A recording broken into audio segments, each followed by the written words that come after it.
오늘 본문은 예수님의 예루살렘 입성에 대해 말씀하고 있습니다. 예루살렘은 왕의 도성입니다.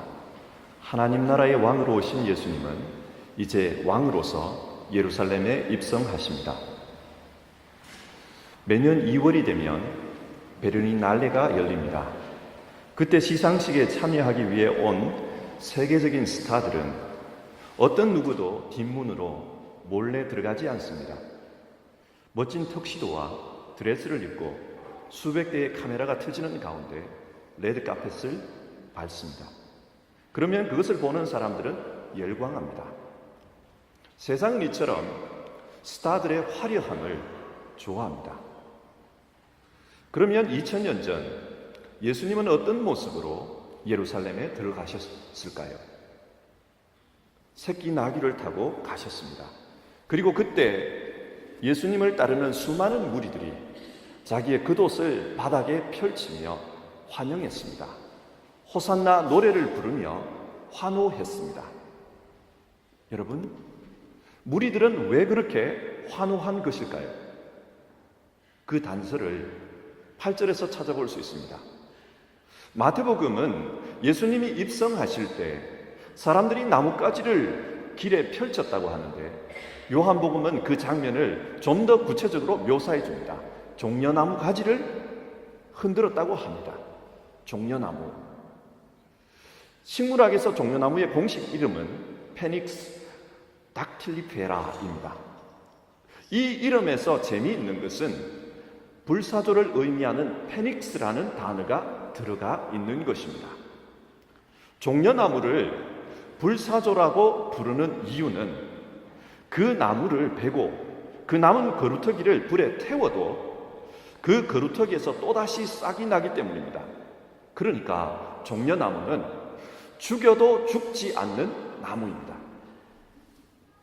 오랫동안 그리스와 로마의 식민지로 지냈던 이스라엘은 자신들을 마치 불에 탄 종려나무와 같다, 그렇게 이해했습니다.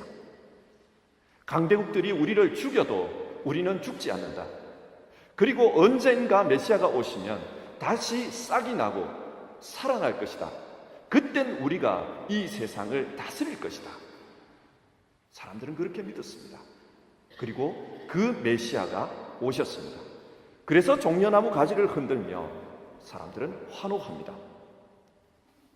여기서 유대인들은 지금 예수님을 어떤 메시아로 보고 있습니까?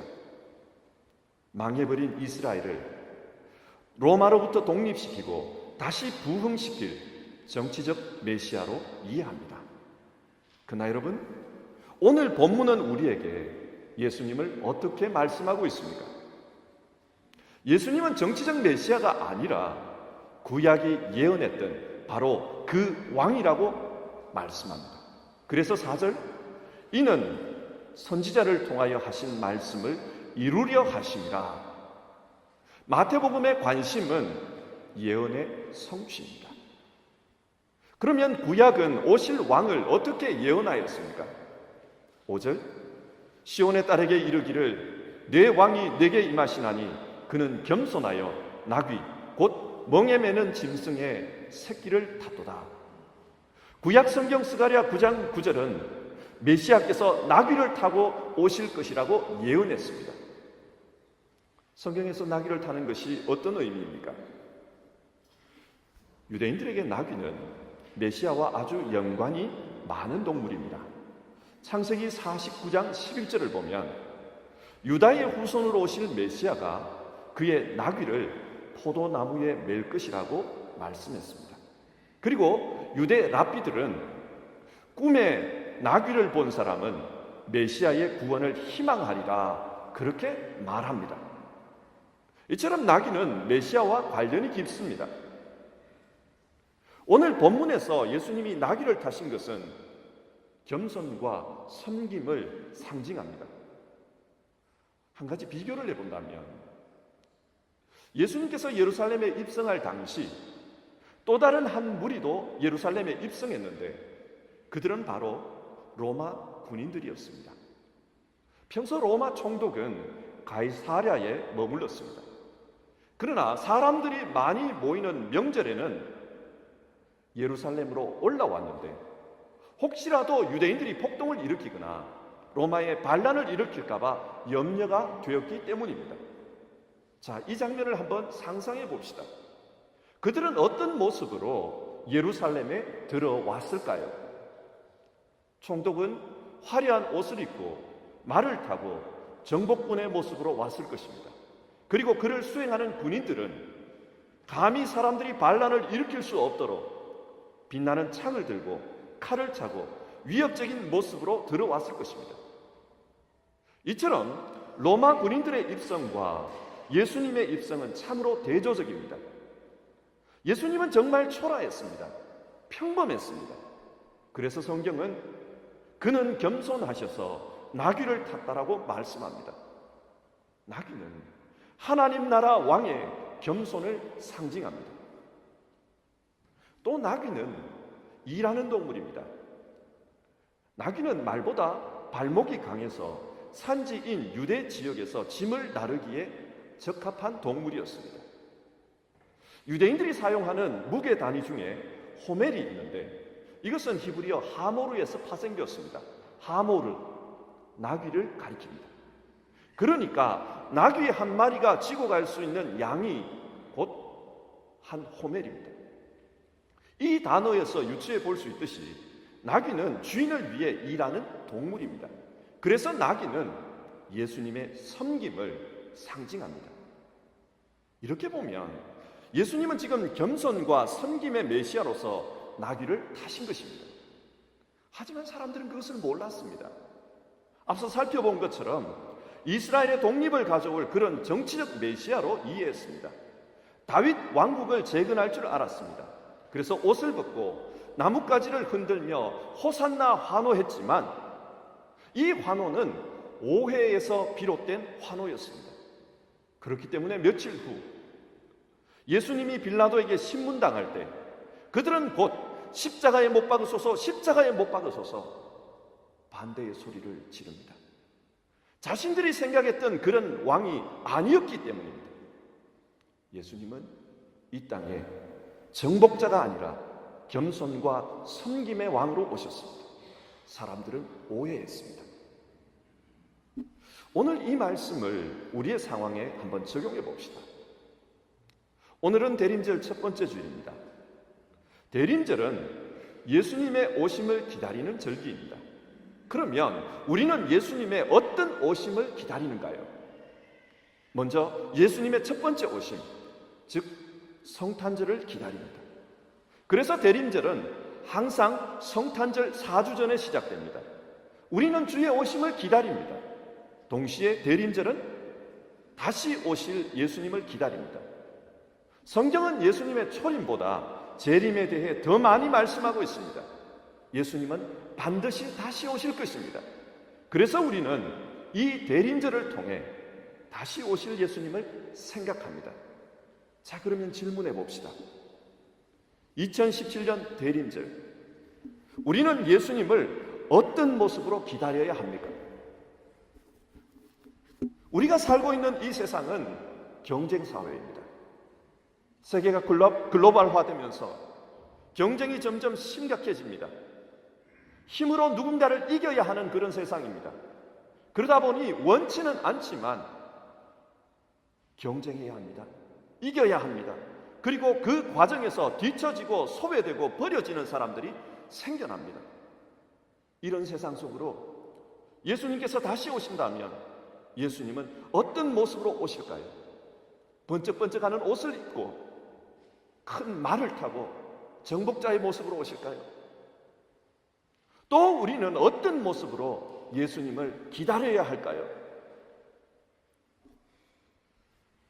번영신학이라고 불리는 신앙의 흐름이 있습니다. 이들은 이 경쟁 시대에 예수 믿고 성공하라고 가르칩니다.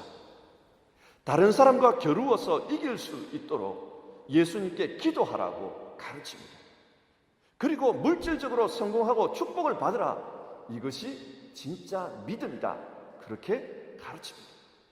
여러분, 이 모습이 과연 예수님을 기다리는 바른 모습일까요? 이것은 당시 예수님을 정치적 메시아로 생각하며 환호했던 그 사람들의 모습과 똑같지 않습니까? 다시 한번 예수님이 나귀 타고 입성하실 때의 모습을 생각해 봅시다. 그때 제자들의 큰 관심은 큰 자가 되는 것이었습니다. 마태복음 18장을 보면 제자들이 예수님께 묻습니다. 누가 천국에서 큰 자입니까? 사람들은 큰 자가 되는 것을 원했습니다.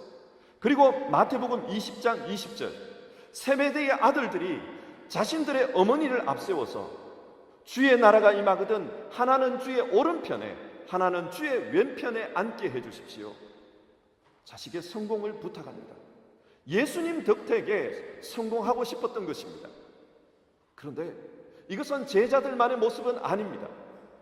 로마 제국 자체가 힘을 숭배했습니다. 경쟁하고 승리하라 그렇게 주장합니다. 그래서 마침내 그 힘을 바탕으로 팍스 로마나 즉 세속적인 천국을 이루겠다고 선포했습니다. 세상의 관심은 큰 자가 되는 것에 있었습니다. 하나님은 이런 세상을 통해서 도전하십니다. 이런 세상을 향해서 도전하십니다. 진짜 하나님의 나라는 그것이 아니다. 다르다. 어떻게 다릅니까? 천국에서는 누구든지 자기를 높이는 자는 낮아지고 누구든지 자기를 낮추는 자는 높아지리라. 예수님 말씀하셨습니다. 그리고 진실로 너희에게 이르노니 어린 아이와 같이 되지 아니하면 결코 천국에 들어가지 못하리라. 누구든지 이 어린 아이처럼 자기를 낮추는 사람이 천국에서 큰 자니라.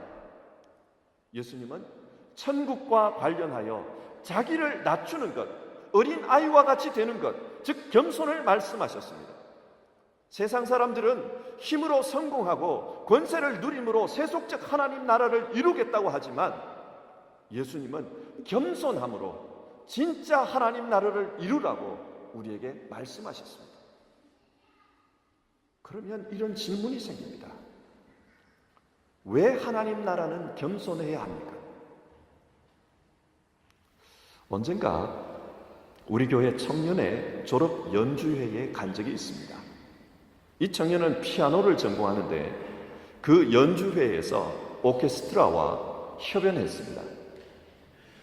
처음에는 제 눈에 피아노를 연주하는 우리 교회 청년의 모습만 들어왔습니다. 그래서 연주를 보면서 하나님 실수하지 않게 해주시옵소서, 졸업시험 잘 마치게 해주시옵소서, 그렇게 기도하는 마음으로 그 연주를 지켜봤습니다. 그런데 시간이 조금씩 지나면서 다른 사람의 모습도 눈에 들어왔습니다. 그 중에 제 시선을 사로잡은 사람이 있었는데 그분은 오케스트라에서 큰 북을 치는 사람이었습니다.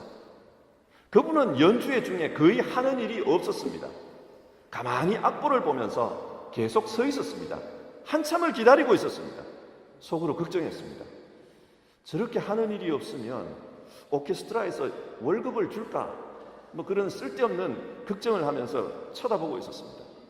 하지만 연주의 클라이막스 부분, 쾅 북을 치는데 임팩트가 아주 강했습니다. 그 사람은 그 연주에 꼭 필요한 사람이었습니다. 나중에 생각해 보았습니다. 그 북소리 한 방이 큰 임팩트를 준다고 그 북이 연주 중에 자꾸 등장하면 어떻게 되었을까? 그러면 그 연주는 실패했을 것입니다. 왜 그렇습니까? 그 연주는 북을 위한 연주회가 아니라 피아노를 위한 연주회였기 때문입니다. 그러므로 북은 자신이 큰 임팩트를 줄 수 있다고 해도 자기를 숨기고 낮추고 피아노가 돋보이도록 해야만 합니다. 그래야 그 작품을 위한 제대로 된 하모니를 이룰 수 있습니다. 여러분, 천국이 어떤 곳일까요? 저는 다양한 사람들이 모인 곳이라고 생각합니다. 지금 이 장소만 보더라도 서로 다른 생각을 가진 사람들이 모여 있습니다. 그처럼 천국은 공간을 초월하고 시간을 초월한 다양한 시대, 다양한 사람들이 모이는 곳일 것입니다. 그렇지 않겠습니까? 고대 사회를 살았던 아브라함도 그곳에 있을 것이고 현대를 산 우리도 그곳에 있을 것입니다. 천국에는 다양한 사람들이 있을 것입니다. 다양성은 참 좋습니다. 풍성하게 합니다. 그러나 동시에 어려움도 가져옵니다. 다양성이 하모니를 이루지 못하면 충돌할 수밖에 없습니다. 여러분, 서로 다양한 사람들이 매일 충돌하고 싸운다면 그곳이 과연 천국일까요? 천국이 아름답기 위해서는 자기를 낮추고 하모니를 이루려는 겸손이 전제되어야 합니다. 겸손이 전제될 때 천국은 아름다운 곳일 수 있습니다. 빌립보서 2장에서 바울 사도는 오직 겸손한 마음으로 각각 자기보다 남을 낮게 여기라 그렇게 권면했습니다. 왜 이런 말을 할까요? 빌립보 교회는 참으로 아름다운 교회입니다. 그러나 이 교회 안에도 충돌이 있었습니다. 빌립보서 4장 2절을 보면 내가 유오디아를 권하고 순두계에게 권하노니 주 안에서 같은 마음을 품으라 그런 말씀이 나옵니다. 무슨 말입니까? 그들은 같은 마음을 품지 못했습니다. 그 아름다운 교회에서도 유오디아와 순두계가 서로 큰 자가 되기 위해 다투고 있었다는 말입니다. 겸손이 없으면 하모니는 깨지고 충돌과 다툼이 일어납니다. 그래서 바울 사도는 이들을 향해 너희 안에 이 마음을 품으라 곧 그리스도 예수의 마음이니 그는 근본 하나님의 본체시나 하나님과 동등됨을 취할 것으로 여기지 아니하시고 오직 자기를 비워 종의 형체를 가지사 사람들과 같이 되셨고 자기를 낮추사 죽기까지 복종하셨느니라 말씀합니다. 하나님과 동등됨을 취할 것으로 여기지 않으시고 자기를 비워 자기를 낮추시고 바울 사도는 그들에게 주님의 겸손을 닮으라고 권면합니다. 천국은 겸손이 전제될 때 가능합니다. 그래서 예수님은 하나님 나라의 왕이신 예수님은 그 겸손을 몸소 보여주셨습니다. 비록 하나님 나라의 왕이시지만 겸손의 상징 그 나귀를 타셨습니다. 그리고 그 겸손함으로 누군가를 섬기려 하십니다. 인자가 온 것은 섬김을 받으려 함이 아니라 도리어 섬기려 하고 자기 목숨을 많은 사람의 대속물로 주려 함이라. 예수님은 겸손함으로 누군가를 섬기려 하셨습니다. 이처럼 예수님을 믿는 사람들 역시 이 세상 속에서 겸손함으로 누군가를 섬겨야 합니다. 그럴 때 그 섬김을 통해 하나님의 나라가 드러나고 또 전해집니다. 한국 기독교 역사를 잠시 소개할까 합니다. 한국 기독교 역사는 이제 겨우 130년이 조금 넘었습니다. 독일에 비하면 아주 짧습니다. 초기 한국 기독교 역사에서 가장 중요한 사람 중에 하나는 미국 선교사였던 언더우드 목사였습니다. 이분은 한국 선교에 기초를 놓은 사람이라고 말할 수 있습니다. 당시 한국은 문화적으로 굉장히 미개한 수준이어서 언더우드가 미국에 보낸 선교 편지를 보면 우리에게 비누를 보내주십시오 라는 부탁이 나옵니다.